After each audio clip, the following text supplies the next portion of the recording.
Scenario क्या है, अब ये नेचर ऑफ रूट का क्या लॉजिक है ना, नेचर ऑफ रूट या नेचर ऑफ रूट्स, है ना, या फिर नेचर ऑफ जीरोस। किसके जीरोस सर? पॉलिनोमियल नहीं, अब क्वाड्रेटिक इक्वेशन, है ना। अब हमारे को रूट्स किसके निकालने को बोले, हमने लास्ट इक्वेशन में किसके रूट्स निकाले हैं? क्वाड्रेटिक इक्वेशन के, है ना। और किससे निकाले? जो लास्ट मेथड है वो कौन सा था? दैट वाज श्रीधर आचार्य या श्रीधराचार्य नॉर्मली अपन बोलते हैं, है ना। तो या फिर क्वाड्रेटिक फॉर्मूला। क्या था वो क्वाड्रेटिक फॉर्मूला? सो जो सर x का वैल्यू है इक्वेशन में वो कैसे निकलता है? So minus B plus minus under root of B square minus 4ac upon 2a। ठीक है, अब इसमें कुछ छोटी छोटी चीज़ें अपने को आइडेंटिफाई करनी है। वो चीज़ें आइडेंटिफाई करने से हमको पता पड़ जाएगा कि ये जो nature of roots of a quadratic equation है उसका क्या मतलब है और उसका क्या फ़ायदा है। मेन इक्वेशन के रूट्स निकालने में कुछ फ़ायदा है या कुछ कैलकुलेशंस करने में फ़ायदा है, क्या ये नेचर ऑफ रूट्स पता करने से क्या फ़ायदा हो जाएगा वो अपने को इसके बाद समझ में आएगा, है ना। सो क्या है? That is nature of roots of a quadratic equation, है ना। क्या? That is a x square plus b x plus c equals to 0, है ना। Now as we know that, क्या पता है हमको? Yes, as we know that according to quadratic formula, अगर हम यहाँ पर ये जो क्वाड्रेटिक इक्वेशन है जिसमें हमें पता है कि a का वैल्यू 0 नहीं है and a, b and c are what? A B C क्या होते हैं? रियल नंबर्स, है ना। रैशनल हो इरैशनल हो but these are the real numbers, है ना।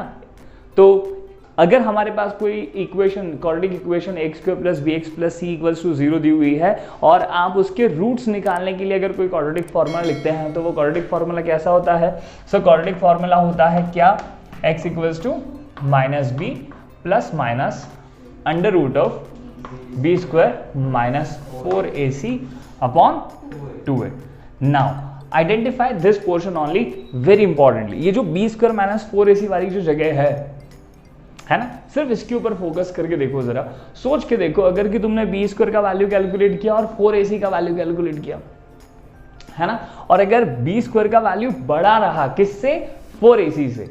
बी स्क्वायर का वैल्यू किससे बड़ा आया? 4ac से बड़ा आया। तो तुमको पता है ना कि अगर ये बड़ा वैल्यू है, ये छोटा वैल्यू है, तो जो सब्ट्रैक्शन में वैल्यू मिलेगा वो कैसा वैल्यू मिलेगा? एक पॉजिटिव वैल्यू। और पॉजिटिव वैल्यू भले फ्रैक्शन में मिले 4.9, 2.5 या कोई full as a whole number मिल जाए, समथिंग लाइक से 112, 29, 299, अगर ऐसा भी मिल जाए तो भी अगर उसका आप अंडर रूट निकालने जाओगे तो अंडर रूट तो निकलेगा ना। बस जो वैल्यू है जो अपने को अंडर रूट निकालने के बाद मिलेगी वो हो सकता है वो डेसिमल में आए, अगर आपका नंबर कैसा ना हुआ, अगर आपका नंबर कंप्लीट स्क्वायर नहीं हुआ। जो आपने यहाँ सब्ट्रैक्शन किया और उससे आपको क्या वैल्यू मिल गई? सर पहले तो हम बात करें कि पॉजिटिव नंबर मिला। वो पॉजिटिव नंबर अगर क्या नहीं भी हुआ सर, कंप्लीट स्क्वायर नहीं भी हुआ, वो 16 नहीं हुआ, 25 नहीं हुआ, 36 नहीं हुआ, 49 नहीं हुआ, मगर वो सर 63 हुआ, तो भी क्या तुम इसका अंडर रूट नहीं निकाल पाओगे? क्या निकाल पाएंगे। बस वो वैल्यू कैसा मिलेगा? जब अंडर रूट से निकल कर आएगी उसमें डेसिमल पॉइंट होगा, है कि नहीं, मगर वैल्यू निकलेगी तो सही। ओके, जो भी वो वैल्यू निकलेगी अगर वो ऐड होगी माइनस बी के साथ तो एक अलग नंबर प्रोड्यूस होगा, है ना। फिर हम उसको 2a से डिवाइड करेंगे और वही नंबर जब सब्ट्रैक्ट होगा माइनस बी में तो वो एक अलग नंबर प्रोड्यूस करेगा, जिसको हम क्या करेंगे? 2a से डिवाइड करेंगे। तो आपके पास x की कितनी अलग अलग वैल्यूज हमेशा पॉसिबल होगी? अगर बी स्क्वायर का वैल्यू 4ac से बड़ा हुआ तो 2 अलग अलग। वापस अगर बी स्क्वायर का वैल्यू 4ac से बड़ा हुआ तो अंदर जो रिमेनिंग बचेगा सब्ट्रैक्शन के बाद वो कैसा वैल्यू मिलेगा? सर एक पॉजिटिव नंबर मिलेगा। और उस पॉजिटिव नंबर का आप आसानी से क्या निकाल पाएंगे? Square root, under root. वो जो वैल्यू अंडर रूट निकालने के बाद मिलेगी जब आप उसको माइनस बी के साथ ऐड करोगे तो एक x की अलग वैल्यू मिलेगी, और अगर आप वही वैल्यू एक माइनस बी के साथ सब्ट्रैक्ट करोगे तो एक x की अलग वैल्यू मिलेगी। मतलब आपके पास जो क्वाड्रेटिक इक्वेशन के 2 रूट्स आते हैं वो दोनों के दोनों रूट्स पहले तो रियल नंबर्स होंगे और दोनों के दोनों कैसे होंगे? सर दोनों आपस में एक दूसरे से अलग अलग होंगे, डिस्टिंक्ट होंगे, ये बात आती है समझ में?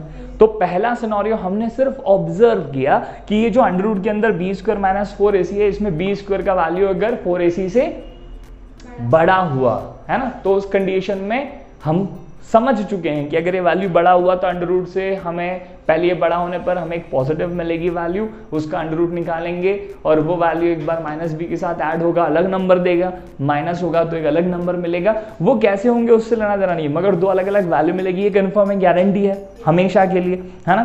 तो फर्स्ट सिनेरियो हमने कहा, क्या कहा हमने, if b square is greater than 4ac, अगर बी स्क्वायर का वैल्यू 4ac से क्या हुआ, अगर बड़ा हुआ, अगर ऐसा हुआ तो हम गारंटी दे सकते हैं आपको, आप कुछ चेक करो ही मत, सिर्फ आप क्या चेक कर लो कि क्या बी स्क्वायर का वैल्यू 4ac से बड़ा है।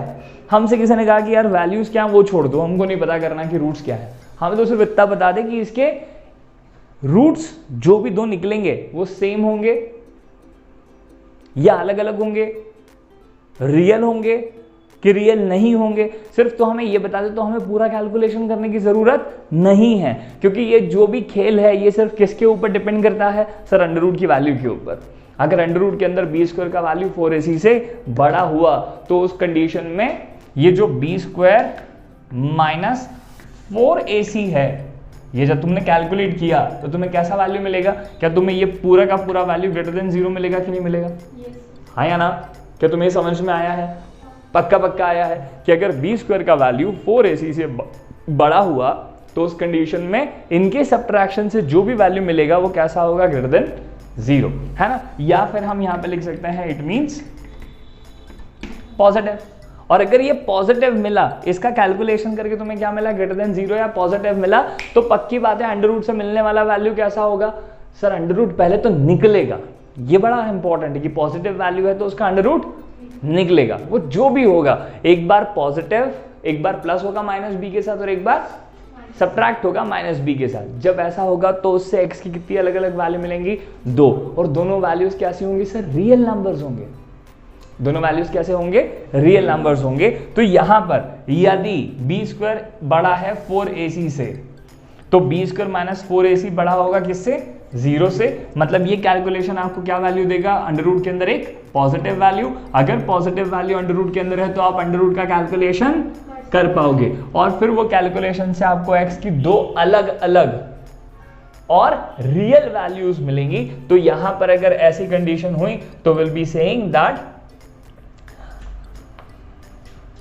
There are two distinct, the word we will be using is distinct, distinct का मतलब है अलग अलग, है ना, and real, there are two distinct and real roots exist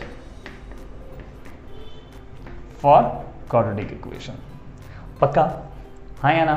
sir एक केस ये हो गया, एक केस और क्या हो सकता है, सर एक केस ये हो सकता है सेकंड वाला कि सर बी स्क्वायर का वैल्यू और 4ac का वैल्यू आपस में बराबर आ गया। ओहो हो, अगर बराबर आ गया तो उस कंडीशन में ये जो अंडर रूट के अंदर वैल्यूज हैं इनका सब्ट्रैक्शन करने के बाद तुम्हें क्या वैल्यू मिलेगी, बोलो जरा। अगर बी स्क्वायर और 4ac आपस में 0 हो गए, हाँ इक्वल हो गए, तो उनका सब्ट्रैक्शन 0 हो गया, और अगर वो 0 हो गया तो क्या उसका अंडर रूट निकालने पर कुछ मिलेगा क्या, नहीं मिलेगा। और अगर कुछ मिलेगा, सर मिलेगा ना, 0, मगर वो 0 माइनस बी के साथ जोड़ोगे और वही 0 जब माइनस बी के से घटाओगे तो क्या दो अलग अलग वैल्यू मिलेगी क्या, नहीं।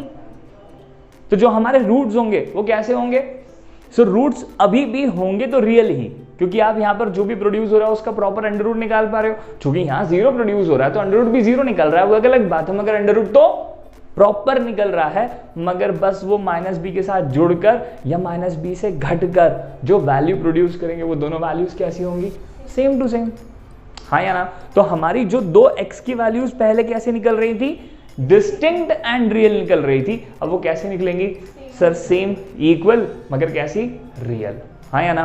किस कंडीशन में, यदि बी स्क्वायर का वैल्यू किसके बराबर हुआ भैया, 4ac के, तो मुझे बताइए बी स्क्वायर माइनस 4ac किसके बराबर होगा, 0 के। और अगर आप यहाँ 0 डालोगे तो ये अंडर रूट निकलने के बाद कितना भी होगा वापस 0, बट माइनस बी के साथ 0 जोड़ा और माइनस बी से 0 घटाया तो क्या दो अलग अलग वैल्यू मिलेगी, नहीं। तो इस कारण से therefore there are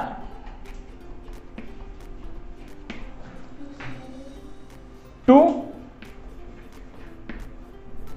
same but real roots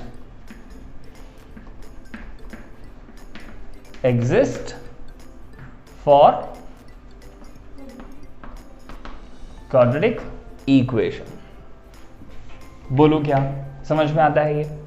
nature nature nature sir पहले तो कितने हैं, ठीक है, और वो रियल है या इमेजिनरी है। अभी इमेजिनरी क्या वर्ड है, अब वैसे इस रास्ते में आ रहा है ना, मगर ये अभी हमको समझ में आता है ना कि ये वाला वैल्यू जो आप कैलकुलेट कर पा रहे हो उससे जो अल्टीमेट वैल्यूज मिलेंगी वो कैसी होगी, रियल वैल्यूज होंगी। तो मतलब अनरियल वैल्यूज भी कुछ होती हैं क्या, तो बस वो रास्ते में हम बात करेंगे उसकी, है ना।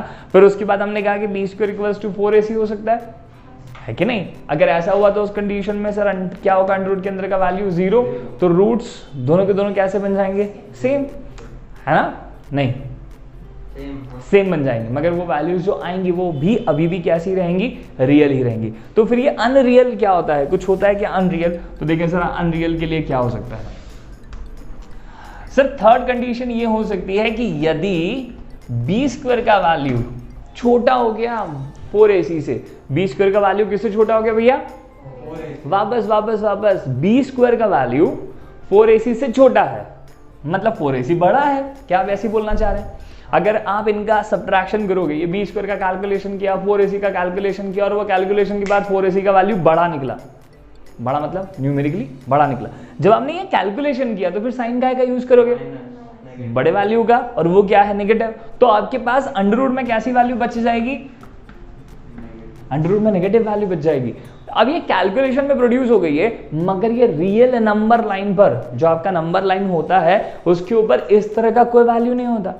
आप नेगेटिव नंबर का कभी भी क्या कैलकुलेट नहीं कर सकते, अंडर रूट कैलकुलेट नहीं कर सकते। तो जब भी आपके पास इस तरह की परिस्थिति उत्पन्न हो तो ये नंबर किस में प्रोड्यूस हो गया है, कैलकुलेशन में प्रोड्यूस हो गया, मगर ये नंबर लाइन पर एग्जिस्ट नहीं करता, हाँ या ना। सो इस कारण से इसे अनरियल तो नहीं कहते हैं, इसे हम कहते हैं इमेजिनरी वैल्यू। क्या कहते हैं, imaginary value. When a value, a negative value gets in under root, ये एक लौता सिनेरियो है जिसमें हम लोग क्या बोलेंगे कि अब ये क्या है, किस तरह का वैल्यू है, that is not a real number, that is not a real value, it doesn't exist on number line. तो which kind of value it is, so it is unreal, no it is imaginary, हाँ या ना।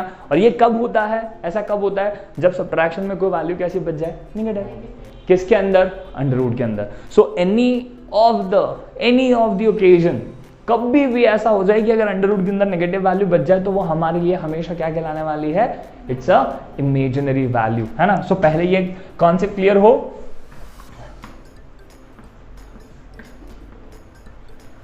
a negative value inside an under root will be so called as an imaginary number or imaginary value, है ना।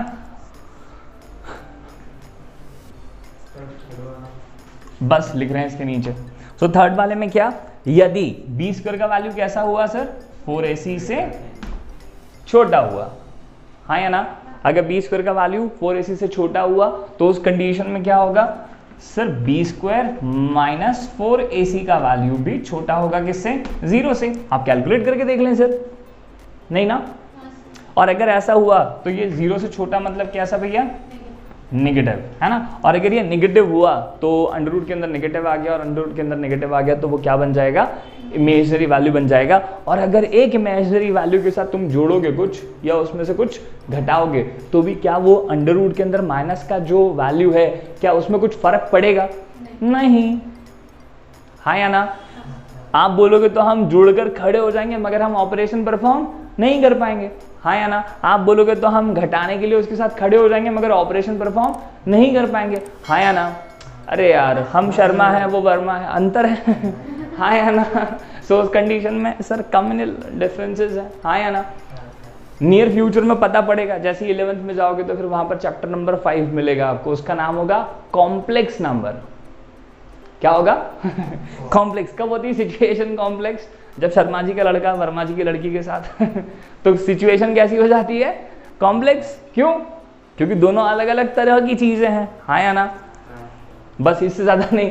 तो अगर यहाँ पर ये नंबर रियल है और ये नंबर इमेजिनरी है तो आपके पास एक ऐसा नंबर आ जाना जिसके अंदर रियल नंबर भी हो और जिसके अंदर इमेजिनरी भी नंबर हो, तो उस तरह का जो कॉम्बिनेशन है फिर वो क्या कहलाएगा? That is called as complex number. हमको नहीं पता अभी ऐसा कुछ, तो हमको ध्यान भी नहीं रखना है ना? हमको क्या ध्यान रखना है? बस a value which is inside of negative value which comes inside under root, so that would be called as an imaginary value, है ना? ये जब प्रोड्यूस हो गई है आपके पास आपके कैलकुलेशन में, तो आपका पूरा नंबर क्या कहलाने जाने वाला है? वैसे तो वो पूरा नंबर वैसे क्या कहलाएगा सर? कॉम्प्लेक्स नंबर, क्योंकि ये तो रियल है ना, ये क्या है? इमेजिनरी है। तो वैसे तो मेरी अंतर भावना आपको बोलेगी कि क्या बोलना चाहिए तुम्हें? Complex number. रियल वैल्यू के साथ कैसा वैल्यू? Imaginary value. वैसे तो कॉम्प्लेक्स, मगर अभी तक 10th में हमें वो वर्ड इंट्रोड्यूस नहीं है, तो हम पूरी x की वैल्यूज को क्या बोलना शुरू कर देते हैं? इमेजिनरी, है ना? सो क्या लिखेंगे? देयरफॉर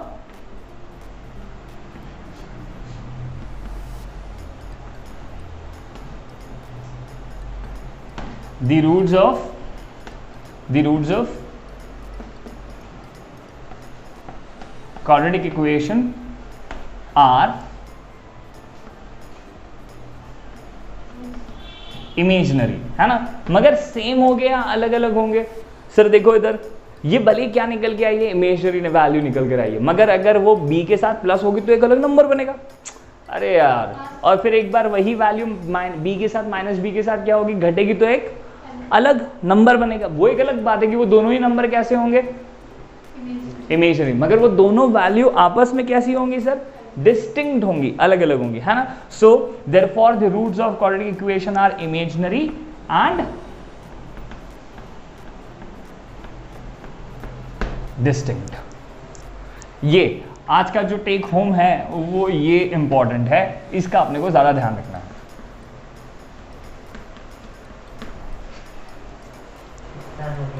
चलिए देखिए जरा, अब क्या है इंपॉर्टेंट, सुने जरा यहाँ।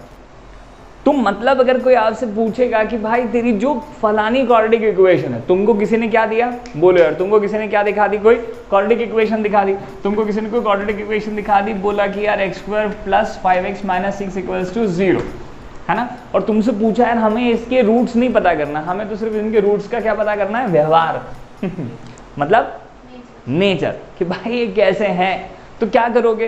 तो पूरा कैलकुलेशन नहीं करना है, उसके रूट्स निकालने की कोशिश नहीं करना है। हम तो सिर्फ क्या करेंगे यहाँ से? बोलो जरा, हम यहाँ से ABC की वैल्यू निकालेंगे, हाँ या ना? ABC की वैल्यू निकाल कर कहाँ डालने वाले हैं? सिर्फ b² - 4ac में। अरे यार, b² - 4ac में वैल्यू डालेंगे, वो जब कैलकुलेट हो जाएगा और अगर वो कैलकुलेशन के बाद पॉजिटिव आ गई, क्या आती है उससे कोई लेना देना नहीं है। मगर कैसी आ गई? अगर किसकी वैल्यू? b² - 4ac की वैल्यू अगर 0 से बड़ी आ गई, मतलब कैसी आ गई? पॉजिटिव, तो हम उसको बता देंगे कि भाई इस इक्वेशन के जो रूट्स है ना वो रियल होंगे, मतलब नंबर लाइन पर एग्जिस्ट करेंगे। और दूसरा क्या सर? वो डिस्टिंक्ट होंगे, मतलब वो दोनों रूट्स कैसे होंगे? अलग अलग होंगे, उनकी वैल्यूज कैसी होगी? अलग अलग। मगर वही अगर b² - 4ac आपने कैलकुलेट किया और क्या मिल गया आपको? 0 मिल गया, तो उस कंडीशन में क्या बोलोगे कि ये जो भी क्वाड्रेटिक इक्वेशन हमने लिखी है उसके रूट्स सर रियल तो होंगे मगर सेम टू सेम होंगे, मतलब दोनों रूट्स कैसे निकलेंगे सर? सेम, इक्वल ही निकलेंगे, है ना? मगर अगर सर ये वाली कंडीशन b² - 4ac अगर किससे छोटा आ गया कैलकुलेशन में? 0 से छोटा। कैसे पता पड़ता है कि वैल्यू 0 से छोटी है? सर कैलकुलेशन के बाद वहां पर नेगेटिव आ गया, तो हमारे लिए क्या होगा? वो दैट इज लेस देन 0। और अगर वो लेस देन 0 है, नेगेटिव है, तो हमें कुछ भी दिमाग लगाने की जरूरत नहीं है। विदाउट इवन कैलकुलेशन हम उसे बता सकते हैं कि भाई ये जो तुम्हारी इक्वेशन है ना, इट्स नॉट डन, है ना? इसके रूट्स कैसे हैं सर? सर अनरियल है इमेजनरी है ना, मगर होंगे कैसे, दो अलग अलग होंगे, डिस्टिंक्ट होंगे। बात आती है समझ में, है ना। तो वर्चुअल रूट्स, बिल्कुल सही है ना। सो ये जो इस कारण से ये जो b² - जो आप बार बार कैलकुलेट करने वाले हैं, है ना, इसको b² - 4ac ना बोलते हुए हमने इसका एक नाम रख दिया है, which is so called as discriminator. क्या है ना, या डिस्क्रिमिनेंट। जो डिस्क्रिमिनेंट होता है वो दो रूट्स को या रूट्स के नेचर को आपस में एक दूसरे के साथ क्या करता है, डिस्क्रिमिनेट करने का काम करता है। डिस्क्रिमिनेशन वाला जो क्या करे, चीजों को अलग अलग करके बताए, that is so called as discriminator, है ना। तो ये यहां पर हम लोग उसके लिए यूज करते हैं, दैट इज डिस्क्रिमिनेंट, हाँ या ना। और हम लिखते हैं always d is equals to b² - 4ac। ये b² - 4ac से लेना देना है, मगर बोल बोल के बताना पड़ता है ना यार, हाँ या ना। अरे राखी के लिए अभी जाना है ना, कहाँ जाना है, मम्मी के भाई के यहाँ, मम्मी के भाई के यहाँ अजीब है ना यार, मम्मी के भाई के यहाँ बोलना नहीं, पापा की बहन के यहाँ जाना, तो क्या बोलना अच्छा है ज़्यादा, मम्मी के भाई के यहाँ जाना है, इसका जगह क्या बोलना है, मामा घर जाना है ना। पापा के बहन के यहाँ जाना, ऐसे ज़्यादा अच्छा वर्ड क्या है, बुआ के यहाँ, हाँ या ना। तो ऐसा बार बार पूरा लंबा चौड़ा रिलेशन ना b² - 4ac ना बोलते हो, हमने उसका नाम रख दिया दैट इज d, है ना। और हम इसको यूज करते हैं दैट इज डिस्क्रिमिनेंट, है ना। तो इस पूरे सिचुएशन में हम क्या भी लिख सकते हैं बेटा, if d is greater then 0, यदि d का वैल्यू बड़ा हुआ 0 से, मतलब b² - 4ac का बड़ा वैल्यू 0, तो क्या सर रियल एंड डिस्टिंक्ट। मगर अगर d इज इक्वल्स टू 0, मतलब sir b² - 4ac equals to 0, मतलब उनके रूट्स कैसे हैं सर, आपस में इक्वल हैं, सेम है, मगर कैसे हैं सर, रियल है ना। और फिर लास्ट में सर हम यहाँ क्या बोलते हैं, d इज लेस देन 0, मतलब डिस्क्रिमिनेंट जो वैल्यू है वो क्या निकल कर आ गया है, दैट इज नेगेटिव। तो उस कंडीशन में जो हमारे जो भी क्वाड्रेटिक इक्वेशन दी होगी, वो क्वाड्रेटिक इक्वेशन की जो रूट्स हैं वो कैसे होंगे, बोल जरा, वो इमेजनरी मगर डिस्टिंक्ट, अलग अलग, एक दूसरे से बिल्कुल जुदा जुदा, है कि नहीं। तो बात समझ में आती है। तो बस अपने को अब एक एक्सरसाइज में यही काम करनी है कि अपने को उन्होंने इक्वेशन दे दी है और हमसे वो पूछ रहे हैं कि भैया अगर वो रूट्स एग्जिस्ट करते हो से उनका क्या मतलब है कि वो रियल हो। अगर वो क्योंकि यार ये ऐसा हुआ तो तुम्हारी गाड़ी आगे बढ़ा पाओगे क्या, तुम कैलकुलेट ही नहीं कर पाओगे। तो एग्जिस्ट का मतलब है कि अगर आपके रूट्स कैसे हों, अगर आपका डिस्क्रिमिनेंट ग्रेटर देन 0 हो तो भी रूट्स एग्जिस्टिंग है, और डिस्क्रिमिनेंट इक्वल्स टू 0 हो तो भी आपके रूट्स एग्जिस्ट करते हैं, रियल रूट्स एग्जिस्ट करते हैं, है ना। और उस कंडीशन में फिर हमको बोलेंगे कि अगर करते हो तो पहले चेक करो। तो हम निकाल के चेक ना कर रहे हैं, हम क्या कैलकुलेट कर लेंगे, सिर्फ d का वैल्यू, है ना। और अगर वो हो गया, d का वैल्यू पॉजिटिव मिल गया, d का वैल्यू 0 मिल गया, तो हम बोलेंगे कि हाँ भाई एग्जिस्ट करते हैं, और फिर हम क्या कर लेंगे, हम रूट्स निकाल लेंगे। आ रही है बात समझ में। यही इक्वेशन का पहला, एक्सरसाइज का पहला क्वेश्चन है। चलो देखें।